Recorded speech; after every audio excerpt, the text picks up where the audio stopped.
ਸਤਿ ਸ਼੍ਰੀ ਅਕਾਲ। ਤੁਸੀਂ ਜੁੜੇ ਹੋਏ ਹੋ ਪੰਜਾਬੀ ਰੇਡੀਓ USA ਦੇ ਨਾਲ ਤੇ ਮੈਂ ਹਾਂ ਪ੍ਰਵੀਨ ਸ਼ਰਮਾ ਲੈ ਕੇ ਹਾਜ਼ਰ ਹਾਂ ਪ੍ਰੋਗਰਾਮ ਖਬਰ ਤੇ ਨਜ਼ਰ ਪ੍ਰੋਗਰਾਮ ਦੇ ਵਿੱਚ ਕਈ ਅਹਿਮ ਤੇ ਕਈ ਖਾਸ ਖਬਰਾਂ ਨੂੰ ਲੈ ਕੇ ਚਰਚਾ ਕਰਨ ਦੇ ਲਈ ਜੁੜ ਚੁੱਕੇ ਨੇ ਮੈਂ ਗੁਰਸਰੀਆ ਜੀ। ਮੈਂ ਜੀ ਸਤਿ ਸ਼੍ਰੀ ਅਕਾਲ, ਸਵਾਗਤ ਹੈ ਜੀ ਪੰਜਾਬੀ ਰੇਡੀਓ USA ਤੇ। ਸ਼ੁਕਰੀਆ ਸਾਰਿਆਂ ਨੂੰ, ਸਤਿ ਸ੍ਰੀ ਅਕਾਲ ਜੀ। ਅੱਜ ਦਿਨ ਮੰਗਲਵਾਰ 5 ਦਸੰਬਰ 2023 20 ਮਗਰ ਨਾਨਕ ਸ਼ਾਹੀ ਸੰਮਤ 555 ਸਪਾਂਸਰ ਕਰਦੇ ਨੇ ਖਾਲਸਾ ਇੰਸ਼ੋਰੈਂਸ ਏਜੰਸੀ ਵਾਲੇ, ਜਿਨ੍ਹਾਂ ਤੋਂ ਤੁਸੀਂ ਹਰ ਤਰੀਕੇ ਦੀ ਇੰਸ਼ੋਰੈਂਸ ਲੈ ਸਕਦੇ ਹੋ। ਇੰਸ਼ੋਰੈਂਸ ਬਾਰੇ ਪਤਾ ਕਰਨ ਦੇ ਲਈ ਇਹਨਾਂ ਦਾ ਨੰਬਰ ਹੈ 408-272-2500। ਇਹ 1992 ਤੋਂ ਲੈ ਕੇ ਲਗਾਤਾਰ ਇੰਸ਼ੋਰੈਂਸ ਬਿਜ਼ਨਸ ਦੇ ਵਿੱਚ ਨੇ, ਸ਼ਾਨਦਾਰ ਸੇਵਾਵਾਂ ਦੇ ਰਹੇ ਨੇ, ਅਮਰੀਕਾ ਭਰ ਦੇ ਵਿੱਚ ਇੰਸ਼ੋਰੈਂਸ ਕਰਦੇ ਨੇ। ਅੱਜ ਹੀ ਡਾਇਲ ਕਰੋ 408-272-2500। ਟਰਕੀਅਨ ਇਮੀਗ੍ਰੇਸ਼ਨ ਲਾ ਫਰਮ ਵਾਲੇ ਜੇ ਟਰਕੀਅਨ ਟੌਰਨੀ ਟਰਕੀਅਨਾਂ ਦੇ ਨਾਲ ਤੁਸੀਂ US ਇਮੀਗ੍ਰੇਸ਼ਨ ਬਾਬਤ ਕੋਈ ਵੀ ਸਲਾਹ ਕਰਨੀ ਹੈ, ਕੋਈ ਵੀ ਸਵਾਲ ਪੁੱਛਣਾ ਤੇ ਇਹਨਾਂ ਦਾ ਨੰਬਰ ਹੈ 4159090503। ਕ੍ਰਿਸ਼ਨ ਧਨੋਟਾ ਯੂਬਾ ਸਿਟੀ, ਪਰਮਜੀਤ ਕੌਰ ਰੰਗੀ ਵੈਕਾਵਲ, ਪ੍ਰਿਤਪਾਲ ਸਿੰਘ ਸਿੱਧੂ ਫਰੈਜ਼ਨੋ GN ਲਿਵ ਵਾਲੇ ਟਰੱਕ ਵਾਸ਼ ਕਰਦੇ ਨੇ, ਆਇਲ ਚੇਂਜ ਕਰਦੇ ਨੇ, 에ਅਰ ਬ੍ਰੇਕਾਂ ਦਾ ਕੰਮ ਤਸੱਲੀ ਬਖਸ਼ ਕਰਦੇ ਨੇ, ਨਵੇਂ ਪੁਰਾਣੇ ਟਾਇਰ ਵੀ ਇਹਨਾਂ ਤੋਂ ਮਿਲਦੇ ਨੇ। ਲੋਕੇਸ਼ਨ ਹੈ ਸੈਂਟਨੇਲਾ ਦੀ, ਨਿਮਾ ਸੋਤਾ ਦੇ ਨਾਲ ਗੱਲ ਕੀਤੀ ਜਾ ਸਕਦੀ ਹੈ 209-277-0113 ਤੇ। MK market, Kashmir Singh Sacramento ਤੇ ਜੱਸੀ ਗਿੱਲ, ਭੁਪਿੰਦਰ ਸਿੰਘ, ਨਿਰਮਲ ਸਿੰਘ ਸੰਧੂ ਫੈਮਿਲੀ ਬੇਕਰਸਫੀਲਡ ਤੋਂ। ਇਹਨਾਂ ਸਾਰੇ ਹੀ ਸਪਾਂਸਰਸ ਦਾ ਬਹੁਤ-ਬਹੁਤ ਧੰਨਵਾਦ। ਤੇ ਜੇਕਰ ਤੁਸੀਂ ਵੀ ਪੰਜਾਬੀ ਰੇਡੀਓ USA ਦੇ ਇਹਨਾਂ ਪ੍ਰੋਗਰਾਮਾਂ ਨੂੰ ਸਪਾਂਸਰ ਕਰਨਾ ਚਾਹੁੰਦੇ ਹੋ ਤਾਂ ਸਟੂਡੀਓ ਦਾ ਨੰਬਰ ਹੈ 408-272-5200। ਪੰਜਾਬੀ ਰੇਡੀਓ USA ਦੇ ਪ੍ਰੋਗਰਾਮ ਖਬਰ ਤੇ ਨਜ਼ਰ ਨੂੰ ਤੁਸੀਂ ਇਸ ਵੇਲੇ ਸੁਣ ਰਹੇ ਹੋ AM FM ਸਟੇਸ਼ਨਸ ਦੇ ਨਾਲ ਰੇਡੀਓ ਸੈੱਟ ਤੇ, ਨੈਟ ਤੇ, mobile app, social media platforms, Facebook, YouTube ਤੇ ਸੁਣ ਰਹੇ ਹੋ, ਦੇਖ ਰਹੇ ਹੋ। ਸਾਰਿਆਂ ਦਾ ਹੀ ਪ੍ਰੋਗਰਾਮ ਖਬਰ ਤੇ ਨਜ਼ਰ ਦੇ ਵਿੱਚ ਸਵਾਗਤ ਹੈ। ਮਿੰਟੂ ਜੀ, ਖਬਰਾਂ ਦੇ ਵੱਲ ਆਈਏ ਤੇ ਸ਼ੁਰੂਆਤ ਕਰੀਏ ਇਸ ਵੇਲੇ ਸਭ ਤੋਂ ਵੱਡੀ ਪੰਥਕ ਹਲਚਲ ਤੋਂ। ਰਾਜੋਆਣਾ ਨੇ ਸ਼੍ਰੋਮਣੀ ਕਮੇਟੀ ਤੇ ਅਕਾਲੀ ਦਲ ਦੀਆਂ ਅਪੀਲਾਂ ਠੁਕਰਾ ਦਿੱਤੀਆਂ ਨੇ ਜੀ ਦੇਖੋ, ਬਲਵੰਤ ਸਿੰਘ ਰਾਜੋਆਣਾ ਨੇ ਪਹਿਲਾਂ ਹੀ ਕਹਿ ਦਿੱਤਾ ਸੀਗਾ ਕਿ 5 ਦਸੰਬਰ ਨੂੰ ਭੁੱਖ ਹੜਤਾਲ ਤੇ ਬੈਠ ਜਾਵਾਂਗਾ, ਤੇ ਭੁੱਖ ਹੜਤਾਲ ਜਿਹੜੀ ਆ ਉਹ ਕਰ ਦਿੱਤੀ ਆ। ਹੁੰਦਾ ਕੀ ਆ ਕਿ ਜੇਲ੍ਹ ਦੇ ਵਿੱਚ ਇਹ ਨਹੀਂ ਹੁੰਦਾ ਕਿ ਭੁੱਖ ਹੜਤਾਲ ਬੜਾ ਟੈਂਟ ਲਾ ਕੇ ਜਿਵੇਂ ਅੰਨਾ ਹਜ਼ਾਰੇ ਕਰਦਾ, ਐਸਾ ਨਹੀਂ ਹੁੰਦਾ। ਉੱਥੇ ਕੀ ਆ ਕਿ ਸਮੂਹਿਕ ਤੌਰ ਤੇ ਜੇ ਕੈਦੀਆਂ ਨੇ ਕੋਈ ਮੰਗ ਮਨਵਾਉਣੀ ਆ ਤੇ ਤਦ ਵੀ ਇਹੋ ਹੁੰਦਾ ਕਿ ਰੋਟੀ ਛੱਡ ਦਿੱਤੀ ਜਾਂਦੀ ਆ। ਯਾਨੀ ਜੇ ਟੋਕਰਾ ਰੋਟੀਆਂ ਦਾ ਆ ਕਿਸੇ ਬੈਰਕ ਵਾਸਤੇ ਤਾਂ ਸਾਰੀ ਦੀ ਸਾਰੀ ਬੈਰਕ ਕਈ ਵਾਰ ਕਹਿ ਦਿੰਦੀ ਆ ਕਿ ਅਸੀਂ ਰੋਟੀ ਨਹੀਂ ਫੜਨੀ, ਸਾਡੀ ਹੜਤਾਲ ਹੈ। ਫਿਰ ਕੋਈ ਵੀ ਬੰਦਾ ਰੋਟੀ ਨਹੀਂ ਫੜਦਾ, ਤਾਂ ਉਹਦਾ ਇੱਕ ਤਰ੍ਹਾਂ ਨਾਲ ਕਹਿ ਲਓ ਕਿ ਸੰਕੇਤ ਹੁੰਦਾ। ਫਿਰ ਜਿਹੜੇ ਅਫੀਸ਼ੀਅਲਸ ਹੁੰਦੇ ਨੇ ਉਹ ਗੱਲਬਾਤ ਕਰਦੇ ਆ, ਤੇ ਇਸੇ ਤਰ੍ਹਾਂ ਕਈ ਵਾਰ ਜੇਲ੍ਹ ਪੂਰੀ ਜਿਹੜੀ ਆ ਉਹ ਸਟ੍ਰਾਈਕ ਤੇ ਚਲੀ ਜਾਂਦੀ ਆ। ਇਸੇ ਤਰ੍ਹਾਂ ਕੋਈ ਇੰਡੀਵਿਜੂਅਲ, ਜਿਸ ਤਰ੍ਹਾਂ ਬਲਵੰਤ ਸਿੰਘ ਰਾਜੋਆਣਾ, ਕਿਸੇ ਖਾਸ ਮੰਗ ਨੂੰ ਲੈ ਕੇ, ਚਾਹੇ ਉਹ ਜੇਲ੍ਹ ਦੇ ਵਿੱਚ ਕਿਸੇ ਵੀ ਤਰ੍ਹਾਂ ਦੀ ਮੰਗ ਹੈ, ਮਸਲਨ ਕੋਈ ਵੀ ਦਿੱਕਤ ਪਰੇਸ਼ਾਨੀ ਹੈ ਜਾਂ ਕੋਈ ਹੋਰ ਸਹੂਲਤ ਨਹੀਂ ਮਿਲਦੀ ਉਹਨੂੰ ਲਾਗੂ ਕਰਵਾਉਣ ਵਾਸਤੇ, ਤਾਂ ਇਹ ਇੱਕ ਤਰ੍ਹਾਂ ਨਾਲ ਕਹਿ ਲਓ ਕਿਸੇ ਇੱਕ ਬੰਦੇ ਦੀ ਵੀ ਹੋ ਸਕਦੀ ਹੈ। ਮੈਂ ਇੱਕ ਹੋਰ ਤੁਹਾਨੂੰ ਮਿਸਾਲ ਦੇ ਦਿੰਦਾ ਕਿ ਬਠਿੰਡਾ ਜੇਲ੍ਹ ਦੇ ਵਿੱਚ ਕੁਝ ਗੈਂਗਸਟਰ ਵੀ ਪਿਛਲੇ ਦਿਨੀ ਭੁੱਖ ਹੜਤਾਲ ਤੇ ਚਲੇ ਗਏ ਸੀ, ਤਾਂ ਉਹ ਗੱਲ ਵੀ ਬਹੁਤ ਦੂਰ ਤੱਕ ਗਈ ਸੀ। ਇਨਫੈਕਟ ਹਾਈ ਕੋਰਟ ਤੱਕ ਵੀ ਮਸਲਾ ਜਿਹੜਾ ਉੱਥੇ ਪਹੁੰਚਿਆ ਸੀਗਾ। ਹੁਣ ਜਿਹੜੀ ਗੱਲ ਇਹ ਹੈ ਕਿ ਅੱਜ ਫੇਰ ਇੱਕ ਚਿੱਠੀ ਲਿਖੀ ਗਈ ਆ, ਜਿਹਦੇ ਵਿੱਚ ਸਿੱਧੇ ਤੌਰ ਤੇ ਬਲਵੰਤ ਸਿੰਘ ਰਾਜੋਆਣਾ ਨੇ ਅਕਾਲ ਤਖਤ ਸਾਹਿਬ ਦੇ ਜਥੇਦਾਰ ਨੂੰ ਕਿਹਾ ਕਿ ਭਾਈ ਹੁਣ ਮੈਂ ਤਾਂ ਮਤਲਬ ਕਿ ਜੋ ਭੁੱਖ ਹੜਤਾਲ ਆ ਇਹਨੂੰ ਪਲੀਜ਼ ਤੁਸੀਂ ਏਦਾਂ ਨਾ ਕਰਿਓ ਕਿ ਹੁਣ ਕੋਈ ਆਦੇਸ਼ ਪਾਰਿਤ ਕਰੋ ਜਾਂ ਕੁਝ ਵੀ ਹੈ, ਤਾਂ ਬਈ ਇਹਦੇ ਵਿੱਚ ਹੁਣ ਤੁਸੀਂ ਜ਼ਿੰਮੇਵਾਰ ਆ ਅਗਲੀ ਪਰਿਸਥਿਤੀ ਵਾਸਤੇ। ਉਹ ਕਹਿੰਦੇ ਆ ਕਿ ਨਾਲ ਜਿਹੜਾ ਉਹ ਸ਼ਬਦ ਵਰਤਦੇ ਆ ਅੱਜ ਕੱਲ੍ਹ ਅਕਸਰ ਕਿ ਮੈਂ ਹੋਰ ਸਿਆਸੀ ਘੁੰਮਣ ਘੇਰੀਆਂ 'ਚ ਨਹੀਂ ਫਸਣਾ ਚਾਹੁੰਦਾ ਜੀ। ਮਤਲਬ ਸਾਫ਼ ਹੈ, ਸਪਸ਼ਟ ਹੈ। ਜਿਸ ਤਰ੍ਹਾਂ ਕੋਈ ਅੱਕਿਆ ਬੰਦਾ ਆਉਂਦਾ ਹੈ ਕਿ ਬਾਈ ਬਸ ਹੋਰ ਨਹੀਂ ਹੋਣਾ, ਉਹ ਜਿਹੜਾ ਸਿਆਸੀ ਘੁੰਮਣ ਘੇਰੀਆਂ ਸ਼ਬਦ ਹੈ ਦੂਜੀ ਕਿ ਤੀਜੀ ਵਾਰ ਚਿੱਠੀਆਂ 'ਚ ਰਿਪੀਟ ਹੋਇਆ ਜ਼ੋਰ ਦੇ ਕੇ। ਸੋ ਗੱਲ ਇਹ ਆ ਕਿ ਚਿੱਠੀਆਂ ਦੇ ਮਜ਼ਮੂਨ ਜਿਸ ਤਰ੍ਹਾਂ ਦੀ ਇੱਕ ਤਰ੍ਹਾਂ ਨਾਲ ਕਹਿ ਲਓ ਕਿ ਹਤਾਸ਼ਾ, ਨਿਰਾਸ਼ਾ ਕਿ ਭਾਈ ਇਹ ਲੰਬੇ ਸਮੇਂ ਤੋਂ ਜਿਹੜੀ ਅਪੀਲ ਪੈਂਡਿੰਗ ਪਈ ਆ, ਤਾਂ ਉਹਨੂੰ ਲੈ ਕੇ ਸਾਫ਼ ਹੈ, ਸਪਸ਼ਟ ਹੈ ਕਿ ਹੁਣ ਭੁੱਖ ਹੜਤਾਲ ਚਾਲੂ ਹੋ ਚੁੱਕੀ ਆ। ਇਹ ਭੁੱਖ ਹੜਤਾਲ ਕਿੰਨਾ ਚਿਰ ਚੱਲੇਗੀ ਕੁਛ ਨਹੀਂ ਕਿਹਾ ਜਾ ਸਕਦਾ। ਅਕਾਲੀ ਕਹਿੰਦੇ ਆ ਕਿ ਜੇ ਸਾਨੂੰ ਮਿਲ ਲੈਣ ਦਿੰਦੇ ਤੇ ਭੁੱਖ ਹੜਤਾਲ ਹੁੰਦੀ ਨਾ, ਉਹ ਪੰਜਾਬ ਦੇ ਵੀ ਭਲੇ ਵਾਸਤੇ ਸੀਗੀ। ਤਾਂ ਕੱਲ ਨੂੰ ਸ੍ਰੀ ਅਕਾਲ ਤਖਤ ਸਾਹਿਬ ਦੇ ਜਥੇਦਾਰ ਨੇ ਸ਼ਾਇਦ 50 ਤਖਤਾਂ ਦੇ ਜਿਹੜੇ ਹੈਗੇ ਨੇ ਸਿੰਘ ਸਾਹਿਬ ਸਾਰਿਆਂ ਨੂੰ ਇੱਥੇ ਬੁਲਾਇਆ। ਹਾਲਾਂਕਿ ਇਹ ਨਹੀਂ ਕਿਹਾ ਗਿਆ ਸਪਸ਼ਟ ਤੌਰ ਤੇ ਕਿ ਕੀ ਏਜੰਡਾ ਹੋਏਗਾ ਕੱਲ ਦੀ ਇਕੱਤਰਤਾ ਦਾ, ਪਰੰਤੂ ਪੰਥਕ ਕਾਰਜਾਂ ਵਾਸਤੇ ਸ਼ਬਦ ਇਸਤੇਮਾਲ ਕੀਤਾ ਗਿਆ। ਸਮਝਿਆ ਜਾ ਰਿਹਾ ਕਿ ਸ਼ਾਇਦ ਇਸ ਮੁੱਦੇ ਤੇ ਚਰਚਾ ਹੋਵੇਗੀ। ਤਾਂ ਕੱਲ ਨੂੰ ਇਧਰੋਂ ਵੀ ਵੇਖਦੇ ਆ ਕੀ ਬਣਦਾ ਹੈ। ਪਰ ਗੱਲ ਇਹ ਆ ਕਿ ਦੋ ਚੀਜ਼ਾਂ ਹੋਰ ਵੀ ਨੇ। ਇੱਕ ਤਾਂ ਜਿੱਦਾਂ ਚਰਚਾ ਇਹ ਹੈ ਕਿ ਬਲਵੰਤ ਸਿੰਘ ਰਾਜੋਆਣਾ ਸ਼ਾਇਦ ਆਰ ਪਾਰ ਦੀ ਲੜਾਈ ਤੇ ਉਤਾਰੂ ਹੈ। ਦੂਜੀ ਚਰਚਾ ਇਹ ਆ ਅਕਾਲੀ ਦਲ ਤੇ ਵੀ ਸ਼ੱਕ ਜਤਾਇਆ ਜਾਂਦਾ ਹੈ ਕਿ ਅਕਾਲੀ ਦਲ ਬਾਦਲ ਨੂੰ ਕਿਸੇ ਤਰ੍ਹਾਂ ਕੋਈ ਸਹਾਰਾ ਤਾਂ ਨਹੀਂ ਦਿੱਤਾ ਜਾ ਰਿਹਾ। ਜੀ ਜੀ ਇਹ ਹੁਣ ਕਹਾਣੀ ਜਿਹੜੀ ਹੈ ਗਾਂ ਜਾ ਕੇ ਸਾਫ਼ ਹੋਏਗੀ, ਸਪਸ਼ਟ ਹੋਏਗੀ ਕਿ ਸਿਆਸੀ ਤੌਰ ਤੇ ਕੋਈ ਠੁੰਮਣਾ ਤੇ ਨਹੀਂ, ਕਿਉਂਕਿ ਹੋਰ ਤਾਂ ਕੁਝ ਵੀ ਬਚਿਆ ਨਹੀਂ ਹਾਲ ਫਿਲਹਾਲ। ਕਿਉਂਕਿ ਇੱਕ ਜਿਹੜੀ ਗੱਲ ਕਹੀ ਸੀ ਨਾ ਕਿ ਐਸਜੀਪੀਸੀ ਤੇ ਪੰਥਕ ਆਗੂ ਸ੍ਰੀ ਅਕਾਲ ਤਖਤ ਸਾਹਿਬ ਤੇ ਜਾ ਕੇ ਮਾਫੀ ਮੰਗਣਾ, ਹਾਂਜੀ ਹਾਂਜੀ ਤਾਂ ਉਹ ਵੀ ਕੁਝ ਸ਼ਬਦ ਇਸ ਤਰ੍ਹਾਂ ਦੇ ਸੀ ਜਿਹਦੇ ਤੇ ਸੋਚਣ ਵਾਲੇ ਜ਼ਰੂਰ ਸੋਚ ਕੇ ਕੰਮ ਕਰ ਰਹੇ ਸੀ ਕਿ ਇਹ ਸ਼ਾਇਦ ਉਹ ਮਾਫੀ ਦੀ ਮੰਗ ਵਾਲੀ ਜਿਹੜੀ ਗੱਲ ਬਹੁਤ ਵਾਰੀ ਹੋ ਵੀ ਚੁੱਕੀ ਹੈ ਕਿ ਕੁਝ ਉਸ ਤਰ੍ਹਾਂ ਦਾ ਤਾਂ ਨਹੀਂ। ਪਰ ਹਾਲ ਫਿਲਹਾਲ ਇਹ ਇੱਕ ਪਟੀਸ਼ਨ ਨਾਲ ਹੀ ਮਾਮਲਾ ਜੋੜ ਕੇ ਵੇਖਿਆ ਜਾ ਸਕਦਾ ਹੈ। ਹੁਣ ਅੱਗੇ ਕੀ ਹੁੰਦਾ ਇਹ ਕੁਝ ਦਿਨਾਂ ਬਾਅਦ ਤੈਅ ਹੋਏਗਾ ਕਿ ਕੀ ਕੋਈ ਕੇਂਦਰ ਸਰਕਾਰ ਦਾ ਕੋਈ ਸੱਦਾ ਆਉਂਦਾ ਕੇਂਦਰ ਸਰਕਾਰ ਦੇ ਨਾਲ ਜਾਂ ਕੋਈ ਗੱਲਬਾਤ ਕਰਕੇ ਟਾਈਮ ਲਿਆ ਜਾਂਦਾ, ਕਿਉਂਕਿ ਮਸਲਾ ਕੇਂਦਰ ਸਰਕਾਰ ਨਾਲ ਜੁੜਿਆ, ਸਿਆਸੀ ਤੌਰ ਤੇ ਫੈਸਲਾ ਹੋਣਾ ਹੈ ਤੇ ਉਹ ਫੈਸਲਾ ਕਦੋਂ ਕੀਤਾ ਜਾਂਦਾ ਇਹ ਪਤਾ ਨਹੀਂ ਹੈ। ਪਰ ਭੁੱਖ ਹੜਤਾਲ ਜਿਹੜੀ ਆ ਉਹ ਸ਼ੁਰੂ ਹੋ ਚੁੱਕੀ ਹੈ। ਜੀ ਜੀ ਤੇ ਮਿੰਟ ਜੀ ਅਗਲੀ ਖਬਰ ਦੇ ਵੱਲ ਵਧੀਆ ਗੱਲ ਕਰੀਏ। ਪੰਜਾਬ ਸਰਕਾਰ ਤੇ ਕਿਸਾਨਾਂ ਦੀ ਇਹਨਾਂ ਦੇ ਦਰਮਿਆਨ ਹੁਣ ਸਹਿਮਤੀ ਬਣ ਗਈ ਹੈ ਜੀ।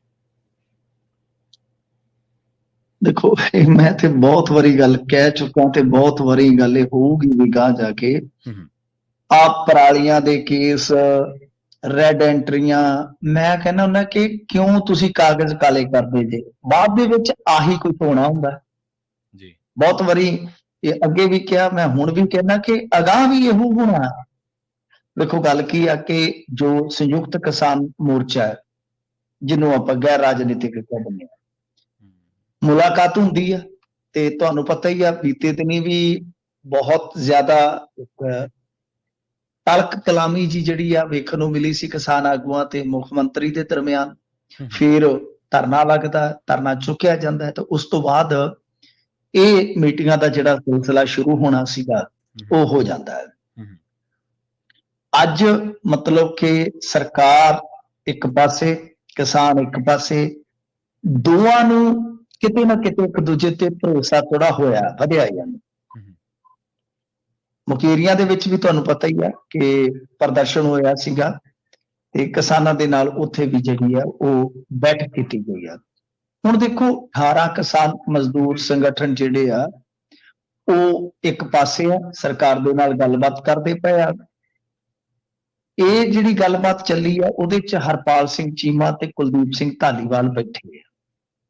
ਦੂਜੇ ਪਾਸੇ ਕਿਸਾਨ ਆਗੂਆਂ ਚ ਲਾ ਲਓ ਕਿ ਸਰਵਨ ਸਿੰਘ ਪੰਧੇਰ, ਡੱਲੇਵਾਲ, ਸੁਖਜੀਤ ਭੱਟੀ, ਸਤਨਾਮ ਸਿੰਘ ਬਾਗੜੀ, ਸੁਖਜਿੰਦਰ ਸਿੰਘ ਖੋਸਾ, ਦਲਬਾਗ ਸਿੰਘ ਹਰੀਗੜ੍ਹ, ਜਰਨੈਲ ਸਿੰਘ ਕਾਲੇਕੇ, ਦੇਵਰਾਜ ਮੋਦਗਿਲ, ਅਮਰਜੀਤ ਸਿੰਘ ਮੋਹਰੀ, ਇਹਨਾਂ ਸਾਰਿਆਂ ਨੇ ਹਿੱਸਾ ਲਿਆ ਹੈ।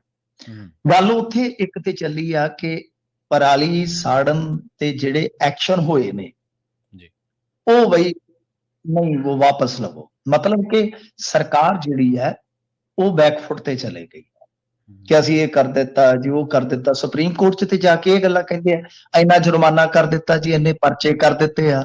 ਇੱਥੇ ਇਹਨਾਂ ਦਾ ਬੈਕ ਗੇਅਰ ਲੱਗ ਜਾਂਦਾ। ਬੈਕ ਗੇਅਰ ਨੂੰ ਤੇ ਹੱਥ, ਉਹ ਜਿਵੇਂ ਲੀਵਰ ਜਿਹਾ ਹੁੰਦਾ ਨਾ, ਉਹਦੇ ਤੇ ਹੱਥ ਪਾਈ ਰੱਖਦੇ ਆ, ਦਵਾ ਦਾ ਖਿੱਚ ਕੇ ਬੈਕ ਗੇਅਰ ਮਾਰਦੇ, ਫਿਰ ਭੱਜਦੇ ਵੀ ਫੋੜ ਜਿੰਨਾ ਬੈਕ ਹੀ ਆ, ਜਿਵੇਂ ਫੋੜ ਪੁਰਾਣਾ ਭੱਜਦਾ ਹੁੰਦਾ ਸੀਗਾ, ਤੇ ਬੈਕ ਗੇਅਰ ਪਾ ਲਿਆ।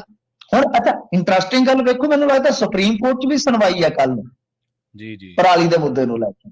ਹਾਲਾਂਕਿ ਇੱਥੇ ਹੁਣ ਭਰੋਸਾ ਦੇ ਦਿੱਤਾ। ਦੇਖੋ ਚਲਾਕੀਆਂ ਜੀ, ਸੱਜਣ ਚਲਾਕੀਆਂ ਸਿੱਖ ਗਏ।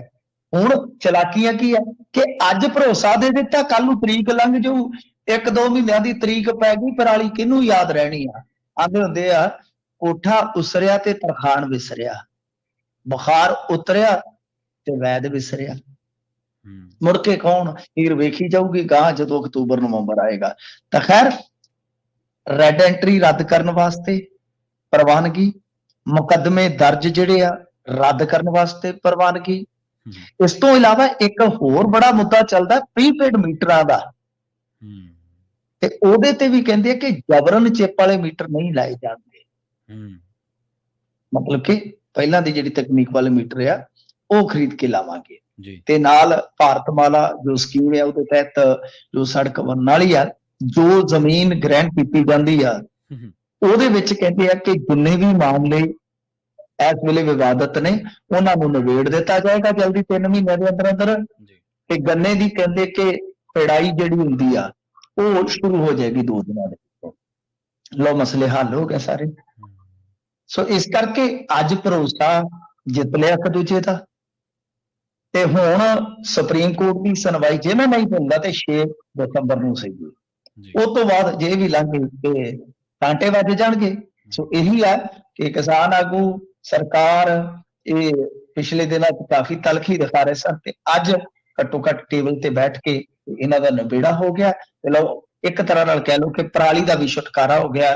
ਪੂਰੇ ਹੁਣ 11 ਮਹੀਨਿਆਂ ਵਾਸਤੇ ਪਰਾਲੀ ਵਾਲਾ ਜਿਹੜਾ ਰੌਲਾ ਹੈ ਉਹ ਵੀ ਠੰਡੇ ਬਸਤੇ 'ਚ ਠੰਡਾ ਠਾਰ ਹੋ ਕੇ ਬਹਿ ਜਾਏਗਾ। ਜੀ ਤੇ ਸਕੌਡਾ ਨੂੰ ਆਖਰਕਾਰ ਪੁਲਿਸ ਨੇ ਭਗੌੜਾ ਐਲਾਨ ਦਿੱਤਾ ਜੀ ਮਿੰਟ ਜੀ। ਇਹ ਸਕੌਡਾ ਤੇ ਇਹਨਾਂ ਦੀਆਂ ਸਕੌਡਾ ਕਾਰਾਂ 'ਚ ਘੁੰਮਦਾ ਫਿਰਦਾ, ਉਹਨੇ ਕਿੱਥੇ ਜਾਣਾ? ਇਹ ਤੇ ਇੱਕ ਡੀਜੀਪੀ ਰੈਂਕ ਦਾ ਅਫਸਰ ਹੈ, ਉਹਦੀ ਗੱਡੀ 'ਚ ਰਹਿੰਦਾ ਜੀ। ਇਹ ਜਿਹੜਾ ਅਮਨ ਸਕੌਡਾ ਹੈ ਇਹਦਾ ਨਾਂ ਜਿਹੜਾ ਸਕੌਡਾ ਪਿਆ ਸੀ ਉਹ ਸਕੌਡਾ ਕਾਰ ਤੋਂ ਪਿਆ ਸੀ, ਇਹਦੇ ਕੋਲ ਸਕੌਡਾ ਗੱਡੀ ਹੁੰਦੀ ਸੀ। ਹੈ ਉਦਾਂ ਦਾ ਹੀ ਸੀਗਾ ਬੰਦਾ ਕਿਸੇ ਟਾਈਮ, ਪਰ ਬਾਅਦ ਦੇ ਵਿੱਚ ਇਹਨੇ ਚੌਂਠੇ ਚੱਕ ਦਿੱਤੇ।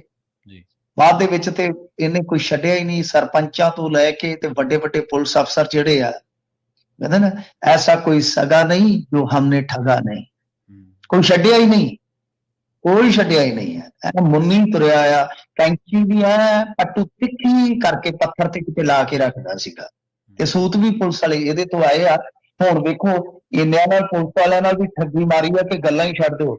ਇੱਕ ਵੱਡੇ ਅਫਸਰ ਤੋਂ ਤੇ 30-40 ਲੱਖ ਰੁਪਈਆ ਲੈ ਗਿਆ ਸੀਗਾ।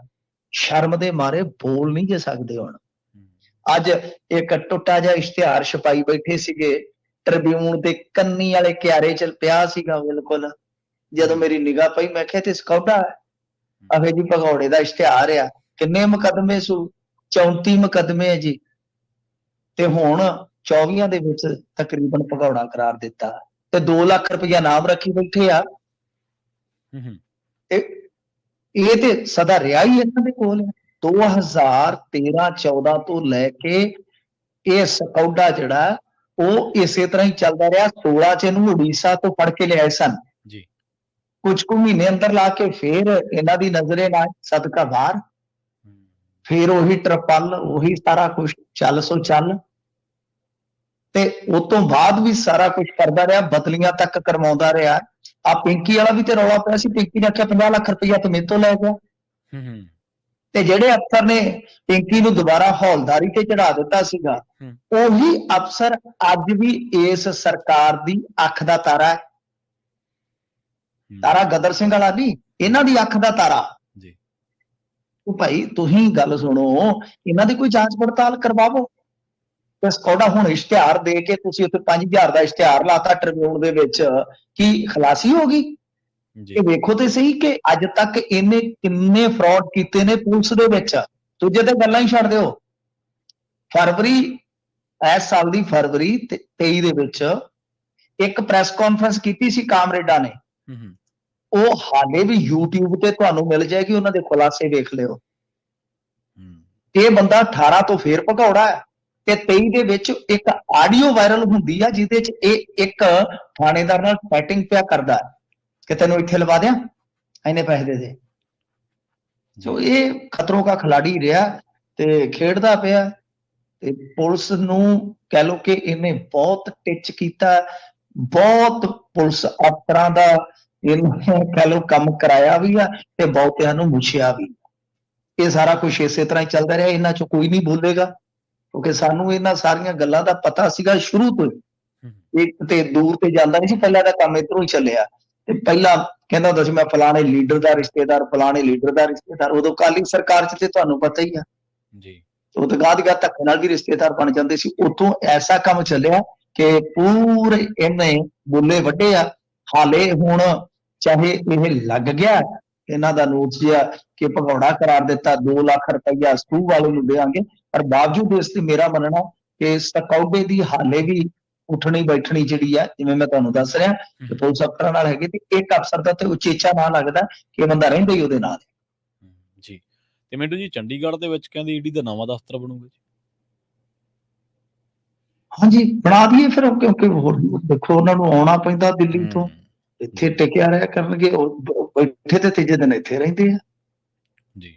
ਵੈਸੇ ਈਡੀ ਦਾ ਦਫ਼ਤਰ ਇੱਕ ਜਲੰਧਰ ਹੈਗਾ, ਉਹ ਕਹਿੰਦੇ ਆ ਕਿ ਵਧੀਆ, ਦੇਖੋ ਆਉਣੀ ਜਾਣੀ ਤੇ ਲੱਗੀ ਰਹਿੰਦੀ ਆ, ਤੇਰੀ ਆਉਣੀ ਜਾਣੀ ਉੱਚੇ ਚਬਾਰਿਆਂ ਦੇ ਨਾਲ। ਉਹ ਕਹਿੰਦੇ ਵੀ ਇੱਥੇ ਹੁਣ ਕੰਮ ਤੇ ਚੱਲਣਾ ਹੀ ਚੱਲਣਾ, ਤੇ ਕਿਉਂ ਨਾ ਚੰਡੀਗੜ੍ਹ ਹੀ ਲੈ ਲਈਏ, ਆਪਦਾ ਬਣਾ ਲਈਏ ਟਿਕਾਣਾ। ਤੇ ਫਿਰ ਜਿੱਧਰ ਨੂੰ ਵੀ ਹੋਣਾ, ਚਾਹੇ ਹਿਮਾਚਲ ਨੂੰ ਪਰਾਂ ਨੂੰ ਚੜ੍ਹਨਾ, ਪ੍ਰਵਾਣੂ ਨੂੰ ਤਾਂ ਨਿਕਲ ਗਏ, ਜੇ ਇੱਧਰ ਹਰਿਆਣੇ ਨੂੰ ਵੜਨਾ, ਸ਼ੰਭੂ ਨੂੰ ਅੰਬਾਲੇ ਨੂੰ ਤਾਂ ਨਿਕਲ ਗਏ, ਤੇ ਜੇ ਇੱਧਰ ਨੂੰ ਹੇਠਾਂ ਨੂੰ ਆਉਣਾ, ਜ਼ੀਰਕਪੁਰਾ ਰਾਜਪੁਰਾ ਇੱਧਰ ਨੂੰ, ਲੁਧਿਆਣਾ ਇੱਧਰ ਨੂੰ, ਇਹ ਸਾਰੇ ਰਾਹ ਖੁੱਲੇ ਆ, ਕੋਈ ਚੱਕਰ ਹੀ ਨਹੀਂ ਹੈਗਾ। ਹੁਣ ਇਹ ਚੰਡੀਗੜ੍ਹ ਆ ਰਹੀ ਆ, ਈਡੀ ਦਾ ਟਿਕਾਣਾ ਜਿਹੜਾ ਉਹ ਬਣੇਗਾ। ਦਫ਼ਤਰ ਦੇ ਵਿੱਚ ਕਹਿੰਦੇ ਆ ਕਿ 220 ਕਰਮਚਾਰੀ ਜਿਹੜੇ ਆ ਕੰਮ ਕਰਨਗੇ, 220, ਯਾਨੀ ਬਹੁਤ ਅਮਲਾ ਫੈਲਾ ਜਿਹੜਾ ਉਹ ਲਿਆਂਦਾ ਜਾਏਗਾ। ਕਾਫੀ ਸਪਸ਼ਟ ਆ ਕਿ ਈਡੀ ਜਿਹੜੀ ਹੈ ਉਹ ਇੱਥੇ ਪੂਰਾ ਵੱਡਾ ਦਫ਼ਤਰ ਜਿਹੜਾ ਬਣਾਏਗੀ।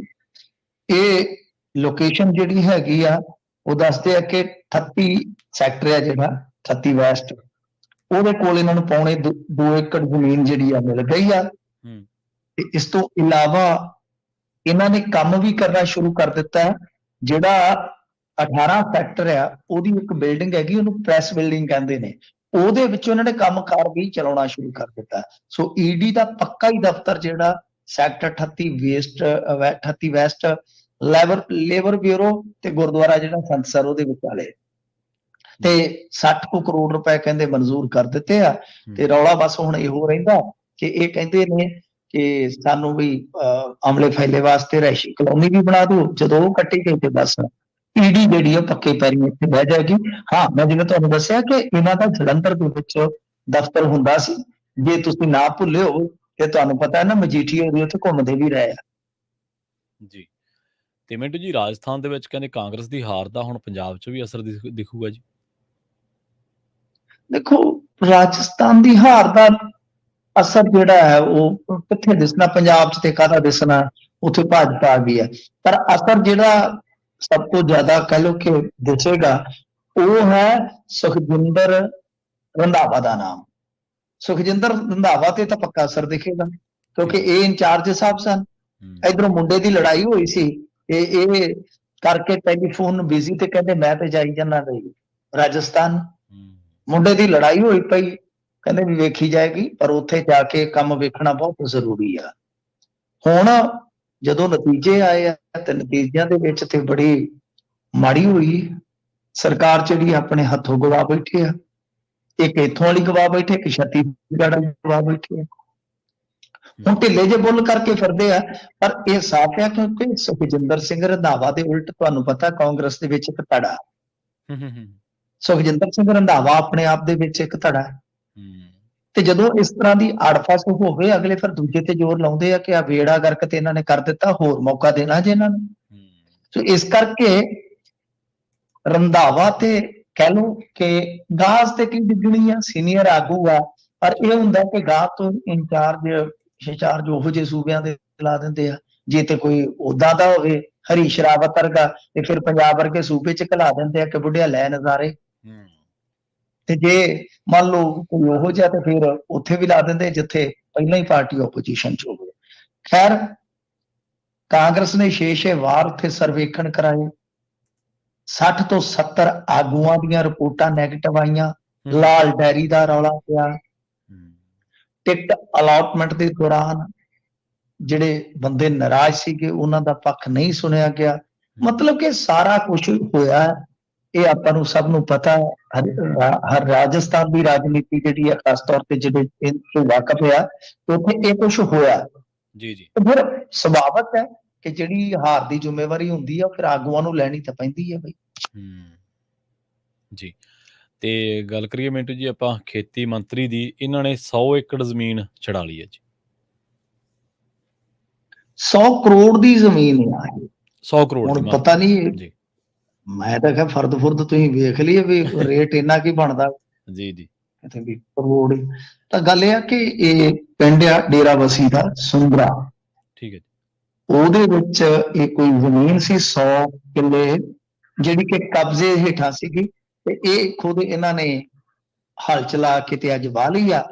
ਕੇਸ ਜਿਹੜਾ ਸੀਗਾ ਉਹ ਜਿੱਤ ਗਿਆ ਸੀ, ਜ਼ਮੀਨ ਹੁਣ ਵਾਹ ਲਈ ਆ ਜਦੋਂ, ਤੇ ਜ਼ਮੀਨ ਚਲੇ ਗਈ ਆ ਹੁਣ ਪੰਚਾਇਤ ਕੋਲ, ਚਲੋ ਬੱਲੇ ਬੱਲੇ ਹੋ ਗਈ ਆ। ਦੇਖੋ ਗੱਲ ਇਹ ਆ ਕਿ ਹੁਣ ਇੱਥੇ ਦੱਸਦੇ ਕਿ ਸਿਰਫ 12 ਕਿੱਲੇ ਹੀ ਜ਼ਮੀਨ ਬਚੀ ਹੈ ਜਿਹਦਾ ਕੋਰਟ ਦਾ ਸਟੇ ਆ, ਬਾਕੀ ਸਾਰੀ ਜ਼ਮੀਨ ਜਿਹੜੀ ਆ ਉਹ ਚਲੇ ਗਈ ਹੈ ਪੰਚਾਇਤ ਕੋਲ। ਤੇ ਨਾਲ ਇਹਨਾਂ ਨੇ, ਕਿਉਂਕਿ ਪੰਚਾਇਤ ਮੰਤਰੀ ਹੁਣ ਕੁਲਦੀਪ ਸਿੰਘ ਧਾਲੀਵਾਲ ਨਹੀਂ, ਜਿਵੇਂ ਟਰੈਕਟਰ ਚਲਾਉਣ ਤੋਂ ਉਹਨਾਂ ਦਾ ਹੀ ਚਿਹਰਾ ਕਿਤੇ ਆ ਜਾਂਦਾ ਕਿ ਉਹ ਆਪ ਹੀ ਭਜਾਈ ਫਿਰਦੇ ਆ, ਹੁਣ ਮਾਝੇ ਵਾਲਾ ਇੱਕ ਹੋਰ ਹੈ ਮੰਤਰੀ। ਜੀ ਪੰਚਾਇਤ ਮੰਤਰਾਲਾ ਮੈਨੂੰ ਲੱਗਦਾ ਇਸੇ ਕਰਕੇ ਦਿੱਤਾ, ਟਰੈਕਟਰ ਚੰਗਾ ਚਲਾ ਲੈਂਦੇ ਨੇ ਮਾਝੇ ਵਾਲੇ ਭਾਊ। ਲਾਲਜੀਤ ਭੁੱਲਰ ਨੂੰ ਹੁਣ ਦੇ ਦਿੱਤਾ ਮਹਿਕਮਾ, ਤਾਂ ਉਹ ਹੁਣ ਇਸ ਟਾਈਮ ਪੰਚਾਇਤ ਮੰਤਰਾਲਾ ਸੰਭਾਲਦੇ ਪਏ ਨੇ। ਤੇ ਇਹਨਾਂ ਦਾ ਕਹਿਣਾ ਆ ਕਿ 12,100 ਕਿੱਲੇ ਤੋਂ ਹੁਣ ਤੱਕ ਕਬਜ਼ਾ ਜਿਹੜਾ ਉਹ ਹਟਾ ਲਿਆ ਗਿਆ ਹੈ। 12,100 ਕਿੱਲਾ, ਮਤਲਬ ਕਹਿ ਸਕਦੇ ਕਿ 12,000 ਕਿੱਲੇ ਦਾ ਕਬਜ਼ਾ ਜਿਹੜਾ ਉਹ ਇਹਨਾਂ ਨੇ ਲੈ ਲਿਆ ਹੁਣ ਤੱਕ, ਦਾਅਵਾ ਕੀਤਾ ਜਾ ਰਿਹਾ। ਦੇਖੋ ਚਲੋ ਇਹ ਤੇ ਚੰਗੀ ਗੱਲ ਆ, ਤੇ ਜੇ ਕਿਤੇ ਮਾੜੀ ਜੀ ਹਿੰਮਤ ਮਾਰਨ, ਪਰ ਮੈਨੂੰ ਪਤਾ ਇਹਨਾਂ 'ਚ ਇੰਨੀ ਹਿੰਮਤ ਹੈ ਨਹੀਂ ਗੀ, ਮਾੜੀ ਜੀ ਹਿੰਮਤ ਮਾਰਨ, ਜਸਟਿਸ ਕੁਲਦੀਪ ਸਿੰਘ ਵਾਲੀ ਰਿਪੋਰਟ ਨੂੰ ਵੀ ਹੁਣ ਖੋਲ ਲੈਣ, ਜੇ ਇਧਰੋਂ ਵਿਹਲੇ ਹੋ ਗਏ ਤੇ ਉਹਦੇ ਵਿੱਚ ਜਦੋਂ ਤੁਸੀਂ ਨਾ ਪੜੋਗੇ, ਉਹ ਇਹੋ ਜਿਹੇ ਨਾਮ ਆ ਕਿ ਮੈਂ ਕਹਿੰਦਾ ਕਿ ਪੂਰੇ ਇਹਨਾਂ ਦੇ ਖਾਬ ਹੋ ਜਾਣਗੇ ਸਾਰੇ, ਜਿਹੜੇ ਕਹਿੰਦੇ ਆ ਨਾ ਅਸੀਂ ਇਹਨਾਂ ਨੂੰ ਨਹੀਂ ਛੱਡਾਂਗੇ, ਅਸੀਂ ਇਹਨਾਂ ਨੂੰ ਹੀ ਛੱਡਾਂਗੇ, ਇਹਨਾਂ ਨੇ ਪੰਜਾਬ ਲੁੱਟ ਲਿਆ, ਉਹ ਸਾਰੇ ਹੀ ਨਾਮ ਉਹਨਾਂ ਦੇ ਵਿੱਚ ਹੈਗੇ ਜੇ, ਜਿਨ੍ਹਾਂ ਨੇ ਉੱਥੇ ਜ਼ਮੀਨਾਂ ਦੇ ਕਾਲੇ ਮਾਲੇ ਕੀਤੇ ਆ। ਜਸਟਿਸ ਕੁਲਦੀਪ ਸਿੰਘ ਦੀ ਰਿਪੋਰਟ ਜਿਹੜੀ ਆ ਉਹ ਖੋਲ ਲੈਣ, ਸਾਰੇ ਚਾਅ ਇਹਨਾਂ ਦੇ ਵੀ ਪੂਰੇ ਹੋ ਜਾਣਗੇ, ਤੇ ਦੂਜਿਆਂ ਨੂੰ ਵੀ ਪਤਾ ਲੱਗ ਜੂ ਕਿ ਹੱਥ ਕਿਸ ਤਰ੍ਹਾਂ ਲੱਗਦੇ ਹੁੰਦੇ। ਜੀ ਜੀ ਮਿੰਟੂ ਜੀ, ਇਹਨਾਂ ਖਾਸ ਖਬਰਾਂ ਤੇ ਖਾਸ ਜਾਣਕਾਰੀਆਂ ਦੇ ਲਈ ਤੁਹਾਡਾ ਬਹੁਤ ਬਹੁਤ ਧੰਨਵਾਦ ਜੀ। ਸ਼ੁਕਰੀਆ ਜੀ। ਪ੍ਰੋਗਰਾਮ ਖਬਰ ਤੇ ਨਜ਼ਰ ਦੇ ਪਹਿਲੇ ਹਿੱਸੇ ਦੇ ਵਿੱਚ ਆਪਣੇ ਨਾਲ ਜੁੜੇ ਸਨ ਮਿੰਟੂ ਗੁਰਸਰਗਾ ਜੀ, ਜਿਨ੍ਹਾਂ ਦੇ ਨਾਲ ਆਪਾਂ ਕਈ ਅਹਿਮ ਖਬਰਾਂ ਨੂੰ ਲੈ ਕੇ ਚਰਚਾ ਕੀਤੀ ਹੈ। ਵੇਲਾ ਹੋ ਗਿਆ ਇੱਕ ਬ੍ਰੇਕ ਦੇ ਲਈ ਰੁਕਣ ਦਾ। ਖਬਰਾਂ ਹਾਲੇ ਹੋਰ ਵੀ ਨੇ ਜਿਨ੍ਹਾਂ ਤੇ ਚਰਚਾ ਕਰਾਂਗੇ। ਜਲਦ ਵਾਪਸੀ ਇੱਕ ਸ਼ਾਰਟ ਬ੍ਰੇਕ ਤੋਂ ਬਾਅਦ। ਜੁੜੇ ਰਹੋ ਪੰਜਾਬੀ ਰੇਡੀਓ USA ਦੇ ਨਾਲ।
ਬ੍ਰੇਕ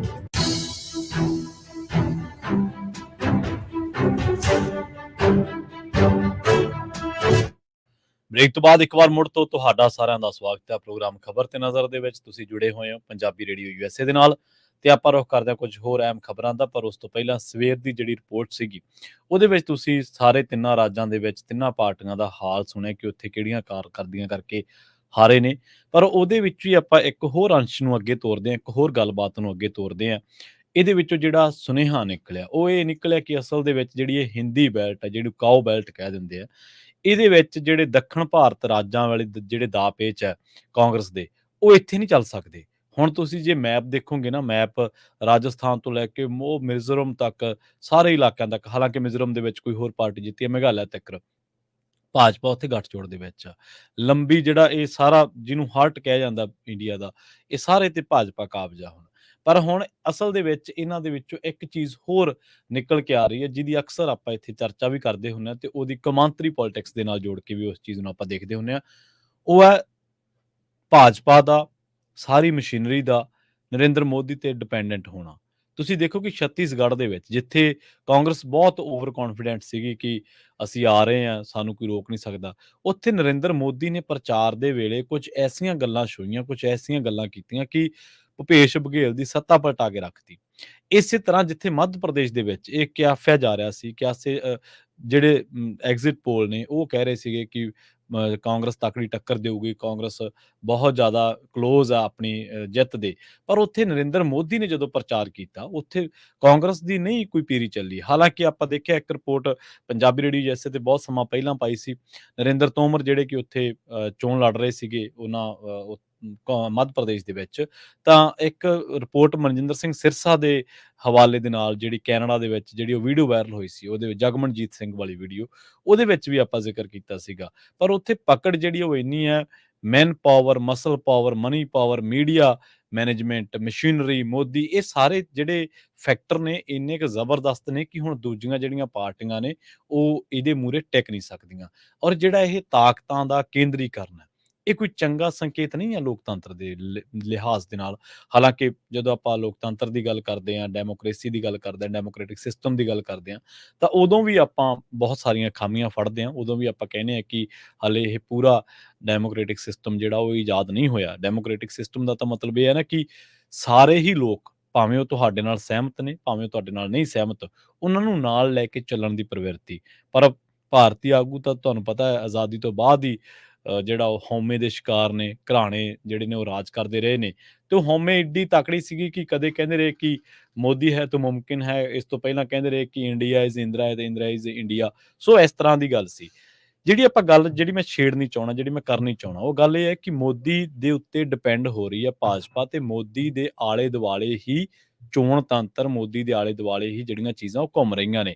ਆਪਾਂ ਇਹਨਾਂ ਚੀਜ਼ਾਂ ਨੂੰ ਸ਼ੀ ਜਿਨਪਿੰਗ ਦੇ ਨਾਲ, ਆਪਾਂ ਇਹਨਾਂ ਚੀਜ਼ਾਂ ਨੂੰ ਰੂਸ ਦੇ ਰਾਸ਼ਟਰਪਤੀ ਵਲਾਦੀਮੀਰ ਪੁਤਨ ਦੇ ਨਾਲ ਜੋੜ ਕੇ ਦੇਖਦੇ ਹਾਂ ਕਿ ਇੰਨੀ ਡਿਪੈਂਡੈਂਸੀ। ਔਰ ਤੁਸੀਂ ਦੇਖੋ ਕਿ ਕਦੇ ਤੁਸੀਂ ਕਿਸੇ ਮੰਤਰੀ ਦਾ ਨਾਂ ਸੁਣਿਆ ਖਬਰਾਂ ਦੇ ਵਿੱਚ, ਜਾਂ ਪੰਜਾਬੀ ਰੇਡੀਓ USA ਤੇ ਵੀ ਇੰਨੇ ਪ੍ਰੋਗਰਾਮ ਚੱਲਦੇ ਆ ਖਬਰਾਂ ਤੇ, ਕਦੇ ਹੋਰ ਖਬਰਾਂ ਤੇ, ਤਿੰਨ ਨਾਂ ਮੂਹਰੇ ਆਉਂਦੇ ਨੇ ਹਮੇਸ਼ਾ, ਜਿਨ੍ਹਾਂ ਦੇ ਵਿੱਚੋਂ ਇੱਕ ਨਾਂ ਮੋਦੀ ਦਾ ਜਿਹੜਾ ਪਹਿਲੇ ਨੰਬਰ ਤੇ, ਦੂਜਾ ਅਮਿਤ ਸ਼ਾਹ, ਤੀਜਾ JP ਨੱਡਾ, ਉਹ ਪ੍ਰਧਾਨ ਨੇ ਭਾਜਪਾ ਦੇ।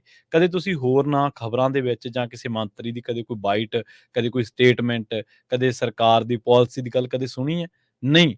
ਪੂਰੀ ਸਰਕਾਰ ਇੱਕ ਬੰਦੇ ਦੇ ਆਲੇ ਦੁਆਲੇ ਹੀ ਘੁੰਮ ਰਹੀ ਹੈ, ਤੇ ਉਹ ਬੰਦਾ ਹੁਣ ਜਿਹੜੀ ਚੋਣ ਪ੍ਰਕਿਰਿਆ ਜਿਹਦੇ ਵਿੱਚ ਲੋਕ ਚੁਣਦੇ ਨੇ, ਲੋਕਾਂ ਦੇ ਹੱਕ ਹੈ ਕਿ ਉਹ ਆਪਣੀ ਮਰਜ਼ੀ ਦੀ ਸਰਕਾਰ ਚੁਣ ਲੈਣ, ਉਹ ਚੋਣ ਪ੍ਰਕਿਰਿਆ ਇਕੱਲੀ ਉਹਦੇ ਆਲੇ ਦੁਆਲੇ ਘੁੰਮ ਹੀ ਨਹੀਂ ਰਹੀ। ਉਹ ਤੈਅ ਕਰ ਰਿਹਾ ਬਹਿ ਕੇ, ਕਿ ਉਹ ਤੈਅ ਕਰ ਰਿਹਾ ਉਹਦੀਆਂ ਰੈਲੀਆਂ, ਉਹਦੀਆਂ ਸਪੀਚਾਂ। ਇੱਥੋਂ ਤੁਸੀਂ ਅੰਦਾਜ਼ਾ ਲਾ ਸਕਦੇ ਹੋ ਕਿ ਜਿਹੜਾ ਮੋਦੀ ਪ੍ਰੇਮ ਹੈ ਲੋਕਾਂ ਦੇ ਵਿੱਚ, ਜਿਹੜਾ ਉੱਥੋਂ ਦੇ ਲੋਕਾਂ ਦੇ ਵਿੱਚ ਮੋਦੀ ਦਾ ਖੁਮਾਰ ਹੈ, ਉਹ ਕਿਸ ਪੱਧਰ ਦਾ ਹੈ। ਅੱਜ ਤੋਂ ਕੁਛ ਮਹੀਨੇ ਪਹਿਲਾਂ ਜਿਹੜੇ ਲੋਕ ਇਹ ਕਹਿ ਰਹੇ ਸੀਗੇ ਕਿ ਹੁਣ ਇਹਨਾਂ ਦੀ ਟੈਨਿਓਰ ਖਤਮ ਹੋਣ ਵਾਲੀ ਹੈ, ਹੁਣ ਐਂ ਖਤਮ ਹੋਣ ਵਾਲੀ ਹੈ, ਪਰ ਜਿਹੜੇ ਅਸਲ ਵਿਸ਼ਲੇਸ਼ਕ ਸੀਗੇ ਉਹ ਕਹਿੰਦੇ ਕਿ ਨਹੀਂ, ਇਹਨਾਂ ਦੀ ਜਿਹੜੀ ਮੈਨੇਜਮੈਂਟ ਆ, ਹਾਲਾਂਕਿ ਹੋ ਕੁਛ ਵੀ ਸਕਦਾ ਵੋਟਾਂ ਦੇ ਵਿੱਚ, ਆਪਾਂ ਭੱਜ ਨਹੀਂ ਸਕਦੇ ਸੰਭਾਵਨਾਵਾਂ ਤੋਂ, ਪਰ ਉਹ ਕਹਿੰਦੇ ਕਿ ਨਹੀਂ, ਇਹਨਾਂ ਦੀ ਪਕੜ, ਇਹਨਾਂ ਦੀ ਗੱਲਬਾਤ। ਔਰ ਜਿਵੇਂ ਆਪਾਂ ਰਿਪੋਰਟ ਦੇ ਵਿੱਚ ਵੀ ਜ਼ਿਕਰ ਕੀਤਾ ਸੀ, ਮੈਂ ਉਹਦਾ ਦੁਹਰਾਓ ਨਹੀਂ ਕਰਨਾ ਚਾਹੁੰਦਾ, ਕਿ ਹਰ ਚੀਜ਼ ਦੀ ਇਵੈਂਟ ਮੈਨੇਜਮੈਂਟ, ਮਜ਼ਦੂਰ ਸੁਰੰਗ ਦੇ ਵਿੱਚੋਂ ਬਾਹਰ ਹੈ, ਉਹਦੇ 'ਚ ਕੀ ਕੰਮ ਮਜ਼ਦੂਰ ਪਹਿਲੀ ਗੱਲ ਤਾਂ ਦਬਣੇ ਨਹੀਂ ਚਾਹੀਦੇ। ਇੱਕ ਆਸਟ੍ਰੇਲੀਅਨ ਜਿਹੜਾ ਭੂਗੋਲਿਕ ਮਾਹਰ ਸੀਗਾ, ਉਹਨੇ ਕਿਹਾ ਸੀਗਾ ਕਿ ਕੱਚੇ ਪਹਾੜ ਨੇ, ਤੁਹਾਨੂੰ ਇੱਥੇ ਖੁਦਾਈ ਕਰਨੀ ਨਹੀਂ ਚਾਹੀਦੀ ਸੀ, ਪਰ ਉਹਦੀ ਕੋਈ ਚੱਲਣ ਦਿੱਤੀ, ਉਹਦੀ ਕੋਈ ਬਾਈਟ ਕਿਤੇ ਮੀਡੀਆ ਦੇ ਵਿੱਚ ਜਾਂ ਗੱਲ ਕੋਈ ਸਾਹਮਣੇ ਆਉਣ ਦਿੱਤੀ? ਨਹੀਂ ਆਉਣ ਦਿੱਤੀ। ਜਦੋਂ ਬਾਹਰ ਆਏ ਤਾਂ ਸਰਕਾਰਾਂ ਦਾ ਕੰਮ ਆ ਕਿਤੇ ਵੀ ਰਾਹਤ ਕਾਰਜ ਕਰਨਾ, ਪਰ ਉਹਨੂੰ ਇਸ ਤਰੀਕੇ ਨਾਲ ਪੇਸ਼ ਕੀਤਾ ਗਿਆ ਕਿ ਮੋਦੀ ਸੀਗਾ ਤਾਂ ਇਹਨੇ ਬਚਾ ਲਏ, ਇਸ ਮਸ਼ੀਨਰੀ ਨੇ ਬਚਾ ਲਏ, ਅਦਰਵਾਈਜ਼ ਕਦੇ ਭਾਰਤ ਦੇ ਵਿੱਚ ਏਦਾਂ ਨਹੀਂ ਹੋਇਆ। ਹੁਣ ਚੰਦਰਯਾਨ ਮਿਸ਼ਨ ਹੈ, ਵਿਚਾਰੇ ਵਿਗਿਆਨੀ ਸਾਲਾਂ ਤੋਂ ਲੱਗੇ ਹੋਏ ਨੇ ਉਸ ਮਿਸ਼ਨ ਨੂੰ ਕਾਮਯਾਬ ਕਰਨ ਦੇ ਲਈ, ਉਹ ਸੌਂ ਨਹੀਂ ਸਕਦੇ। ਵਿੱਚੋਂ ਕਈ ਜਿਹੜੇ ਮੈਨੇਜਮੈਂਟ ਦੇ ਵਿੱਚ ਨੇ ਉਹ ਤਾਂ ਡਿਪਰੈਸ਼ਨ ਦਾ ਸ਼ਿਕਾਰ ਨੇ। ਜਿੱਥੋਂ ਲਾਂਚ ਕੀਤਾ ਗਿਆ ਉਹਨਾਂ ਨੂੰ 18 ਮਹੀਨੇ ਤੋਂ ਤਨਖਾਹ ਨਹੀਂ ਮਿਲੀ। ਪਰ ਇਹ ਖਬਰਾਂ ਕਿਤੇ ਬਾਹਰ ਆਈਆਂ? ਨਹੀਂ ਆਈਆਂ। ਖਬਰਾਂ ਇਹ ਬਾਹਰ ਆਈਆਂ ਕਿ ਜਦੋਂ ਚੰਦਰਯਾਨ ਮਿਸ਼ਨ ਲਾਂਚ ਹੋ ਰਿਹਾ ਸੀ ਤਾਂ ਠੀਕ 1.5 ਘੰਟਾ ਜਿਹੜੀ ਉਹਦੇ ਮਿਸ਼ਨ ਦੀ ਜਿਹੜੀ ਸਕਰੀਨ ਸੀ, ਉਹਦੇ ਨਾਲ ਮੋਦੀ ਸਾਹਿਬ ਦਿਖਾਈ ਦਿੱਤੇ। ਹਾਲਾਂਕਿ ਉਹ ਮਿਹਨਤ ਵਿਗਿਆਨੀਆਂ ਦੀ ਸੀ, ਉਹ ਜਿਹੜਾ ਕ੍ਰੈਡਿਟ ਆ ਉਹ ਵਿਗਿਆਨੀਆਂ ਨੂੰ ਮਿਲਣਾ ਚਾਹੀਦਾ ਸੀ, ਪਰ ਉਹਦੀ ਸਕਰੀਨ ਦੇ ਵਿੱਚ ਹਾਫ ਸ਼ੇਅਰਿੰਗ ਦੇ ਵਿੱਚ ਮੋਦੀ ਸਾਹਿਬ ਦਿਖਾਏ ਗਏ। ਔਰ ਮੋਦੀ ਸਾਹਿਬ ਨੂੰ ਉਹ ਚੀਜ਼ ਇੰਨੀ ਕੁ ਰਾਸ ਆਈ ਕਿ ਜਿਹੜੀ ਇਹ ਹਿੰਦੂ ਹਾਰਟਲੈਂਡ ਹੈ, ਜਿਹੜੀ ਇਹ ਕਾਓ ਬੈਲਟ ਹੈ, ਇਹਨੂੰ ਲੱਗਿਆ ਕਿ ਮੋਦੀ ਹੈ ਤਾਂ ਸਾਰਾ ਕੁਝ ਹੋ ਰਿਹਾ। ਇਸੇ ਤਰ੍ਹਾਂ ਮੈਚ ਦੇ ਵਿੱਚ, ਹਾਲਾਂਕਿ ਇੰਡੀਆ ਹਾਰ ਰਿਹਾ ਸੀ ਵਰਲਡ ਕੱਪ ਦੇ ਵਿੱਚ, ਪਰ ਉਸ ਚੀਜ਼ ਨੂੰ ਜਦੋਂ ਮੈਚ ਦੇ ਵਿੱਚ ਗਏ, ਹਾਲਾਂਕਿ ਬਾਅਦ ਦੇ ਵਿੱਚ ਆਪਾਂ ਪਨੌਤੀ ਸ਼ਬਦ ਵੀ ਸੁਣਦੇ ਰਹੇ, ਪਰ ਉਹ ਚੀਜ਼ਾਂ ਤੁਸੀਂ ਦੇਖੋ ਕਿ ਜਦੋਂ ਆਸਟ੍ਰੇਲੀਅਨ ਖਿਡਾਰੀ ਆਊਟ ਹੁੰਦਾ ਸੀ ਤਾਂ ਐਂ ਲੱਗਦਾ ਸੀ ਜਿਵੇਂ ਇੱਥੇ 3-4 ਲੱਖ ਬੰਦਾ ਬੈਠਾ ਹੁੰਦਾ। ਪਰ ਜਦੋਂ ਇੰਡੀਅਨ ਵਿਕਟ ਡਿੱਗੀ, ਜਦੋਂ ਇੰਡੀਅਨ ਮੈਚ ਹਾਰੇ ਤਾਂ ਸਨਾਟਾ ਛਾ ਗਿਆ। ਕੀ ਇਹ ਖੇਡ ਭਾਵਨਾਵਾਂ? ਕੀ ਅਸੀਂ ਸਿਰਫ ਸਾਡਾ ਇੱਕ ਜਿਹੜਾ ਉਹ ਸਟਾਰ ਪ੍ਰਚਾਰਕ ਹੈ ਜਾਂ ਸਾਡਾ ਇੱਕ ਨੇਤਾ ਉਹ ਮੈਦਾਨ ਦੇ ਵਿੱਚ ਬੈਠਾ ਵਾ, ਅਸੀਂ ਉਹਨੂੰ ਖੁਸ਼ ਕਰਨ ਦੇ ਲਈ ਨਾਅਰੇ ਮਾਰਨੇ ਆ? ਜਦੋਂ ਖੇਡ ਵੀ ਰਿਲੀਜੀਅਸ ਸੈਂਟੀਮੈਂਟਸ ਦੇ ਵਿੱਚ ਤਬਦੀਲ ਹੋ ਜਾਏ ਤਾਂ ਉੱਥੋਂ ਤੁਸੀਂ ਵੋਟਰ ਦੀ ਜਿਹੜੀ ਮਾਨਸਿਕਤਾ ਉਹਦਾ ਅੰਦਾਜ਼ਾ ਲਾ ਸਕਦੇ ਹੋ। ਹੁਣ ਸਟ੍ਰਾਈਕ 2019 ਦੇ ਵਿੱਚ, 2018 ਦੇ ਵਿੱਚ ਇਹਨਾਂ ਤਿੰਨਾਂ ਰਾਜਾਂ ਦੇ ਵਿੱਚ ਚੋਣਾਂ ਹੋਈਆਂ ਸੀ। ਮੱਧ ਪ੍ਰਦੇਸ਼ ਦੇ ਵਿੱਚ ਕਾਂਗਰਸ ਦੀ ਸਰਕਾਰ ਆਈ ਸੀ, ਸੱਤਾ ਪਲਟ ਗਈ ਸੀ ਇੱਥੇ ਵੀ, ਹਾਲਾਂਕਿ ਬਾਅਦ ਦੇ ਵਿੱਚ ਉਹ ਡਿੱਗੀ ਜਿਵੇਂ ਤੁਸੀਂ ਸੁਣਿਆ। ਇਸੇ ਤਰ੍ਹਾਂ ਰਾਜਸਥਾਨ ਦੇ ਵਿੱਚ ਵੀ, ਇਸੇ ਤਰ੍ਹਾਂ ਛੱਤੀਸਗੜ੍ਹ ਦੇ ਵਿੱਚ ਵੀ ਭੁਪੇਸ਼ ਬਘੇਲ ਮੁੱਖ ਮੰਤਰੀ ਬਣਦੇ ਆ। ਪਰ 2019 ਦੇ ਵਿੱਚ ਸਰਜੀਕਲ ਸਟ੍ਰਾਈਕ ਦੀ ਗੱਲ ਆਈ, ਜਦ 2019 ਦੇ ਵਿੱਚ ਪੁਲਵਾਮਾ ਅਟੈਕ ਹੁੰਦਾ। ਹੁਣ ਸਰਜੀਕਲ ਸਟ੍ਰਾਈਕ ਤਾਂ ਕੀਤੀ ਫੌਜੀਆਂ ਨੇ, ਸਰਜੀਕਲ ਸਟ੍ਰਾਈਕ ਤਾਂ ਕੀਤੀ ਫੌਜ ਨੇ, ਹਾਲਾਂਕਿ ਉਹ ਵੀ ਕੰਟਰਾਡਿਕਟ ਗੱਲਾਂ ਨੇ, ਉਹ ਵੀ ਪੂਰਾ ਪ੍ਰਤੱਖ ਨਹੀਂ ਪਤਾ ਕਿੱਥੇ ਹੋਈ, ਕਿਵੇਂ ਹੋਈ। ਚਲੋ ਉਹ ਇੱਕ ਵਾਰੀ ਐਸਟੈਬਲਿਸ਼ ਹੋ ਗਈ ਗੱਲ ਕਿ ਸਰਜੀਕਲ ਸਟ੍ਰਾਈਕ ਹੋਈ ਹੈ, ਪਰ ਉਹਨੂੰ ਪੇਸ਼ ਕੀ ਕੀਤਾ ਗਿਆ ਕਿ ਮੋਦੀ ਸੀ ਤਾਂ ਇਹ ਹੋ ਗਈ, ਨਹੀਂ ਤਾਂ ਹੋ ਨਹੀਂ ਸੀ ਸਕਦੀ। ਸੋ ਜਦੋਂ ਮਸ਼ੀਨਰੀ, ਜਦੋਂ ਪ੍ਰਚਾਰ ਤੰਤਰ, ਜਦੋਂ ਤੁਹਾਡਾ ਮੀਡੀਆ, ਜਦੋਂ ਤੁਹਾਡੀ ਸਰਕਾਰੀ ਮਸ਼ੀਨਰੀ ਉਹ ਸਿਰਫ ਇੱਕ ਬੰਦੇ ਤੇ ਕੇਂਦਰਿਤ ਹੋ ਜਾਵੇ, ਜਦੋਂ ਸਿਰਫ ਇੱਕ ਵਿਅਕਤੀ ਵਿਸ਼ੇਸ਼ ਦੇ ਆਲੇ ਦੁਆਲੇ ਘੁੰਮਣ ਲੱਗ ਪਵੇ, ਤਾਂ ਉਹ ਫਿਰ ਵਿਅਕਤੀ ਵਿਸ਼ੇਸ਼ ਜਿਹੜਾ ਉਹ ਚੁਣੇ ਹੋਏ ਨੁਮਾਇੰਦੇ ਵਾਂਗ ਵਿਵਹਾਰ ਨਹੀਂ ਕਰਦਾ। ਉਹ ਇੱਕ ਇਸ ਤਰ੍ਹਾਂ ਕਰਦਾ ਕਿ ਜਿਵੇਂ ਉਹ ਸਥਾਈ ਹੋਵੇ। ਤੇ ਇਹ ਗੱਲ ਮੋਦੀ ਨੇ ਸਾਬਿਤ ਕੀਤੀ ਹੈ ਕਿ ਮੇਰੇ ਆਲੇ ਦੁਆਲੇ ਹੀ ਚੀਜ਼ਾਂ ਘੁੰਮਦੀਆਂ ਨੇ, ਮੇਰੇ ਆਲੇ ਦੁਆਲੇ ਹੀ ਪ੍ਰਚਾਰ ਤੰਤਰ ਘੁੰਮਦਾ। ਇਸੇ ਕਰਕੇ ਜੇ ਆਪਾਂ ਇਹਨਾਂ ਚੀਜ਼ਾਂ ਨੂੰ ਰਿਪੋਰਟ ਦੇ ਵਿੱਚ ਲੈ ਕੇ ਜਾਂਦੇ ਤਾਂ ਸ਼ਾਇਦ ਉਹ ਅੱਧੇ ਘੰਟੇ ਦੀ ਹੋ ਜਾਣੀ ਸੀ। ਇਸ ਕਰਕੇ ਟਾਈਮ ਦੇ ਲਿਹਾਜ਼ ਦੇ ਨਾਲ ਇਹ ਚੀਜ਼ਾਂ ਨੂੰ ਜਿਹੜਾ ਇਸ ਪੱਖ ਨੂੰ ਛੱਡਿਆ ਗਿਆ ਸੀਗਾ ਤਾਂ ਜੋ ਅਗਲੇ ਦਿਨ ਇਹਦੇ ਤੇ ਡਿਸਕਸ਼ਨ ਹੋ ਸਕੇ। ਪਰ ਜਿਵੇਂ ਆਪਾਂ ਅਕਸਰ ਹੀ ਪ੍ਰੋਗਰਾਮਾਂ ਦੇ ਵਿੱਚ ਚਰਚਾ ਕਰਦੇ ਰਹਿੰਦੇ ਹਾਂ ਕਿ ਬਈ ਮੋਦੀ ਨੂੰ ਰੂਸ ਦੇ ਰਾਸ਼ਟਰਪਤੀ ਵਲਾਦੀਮੀਰ ਪੁਤਨ ਦੇ ਨਾਲ ਜਾਂ ਇਜ਼ਰਾਈਲ ਦੇ ਪ੍ਰਧਾਨ ਮੰਤਰੀ ਬੈਂਜਾਮਿਨ ਨੇਤਨਯਾਹੂ ਦੇ ਨਾਲ, ਸ਼ੀ ਜਿਨਪਿੰਗ ਦੇ ਨਾਲ ਕਿਉਂ ਕੰਪੇਅਰ ਕੀਤਾ ਜਾਂਦਾ? ਉਹ ਇਸ ਕਰਕੇ ਕਿਉਂਕਿ ਚੀਜ਼ਾਂ ਇੱਥੋਂ ਐਸਟੈਬਲਿਸ਼ ਹੁੰਦੀਆਂ ਨੇ। ਇੱਕ ਸ਼ਾਰਟ ਬ੍ਰੇਕ ਦੇ ਲਈ ਰੁਕਾਂਗੇ, ਬ੍ਰੇਕ ਤੋਂ ਬਾਅਦ ਆਪਣੇ ਨਾਲ ਜੁੜਨਗੇ ਡਾਕਟਰ ਗੁਰਜੋਤ ਸਿੰਘ। ਜਲਦ ਵਾਪਸੀ ਕਰਾਂਗੇ। ਜੁੜੇ ਰਹੋ ਪੰਜਾਬੀ ਰੇਡੀਓ USA ਦੇ ਨਾਲ।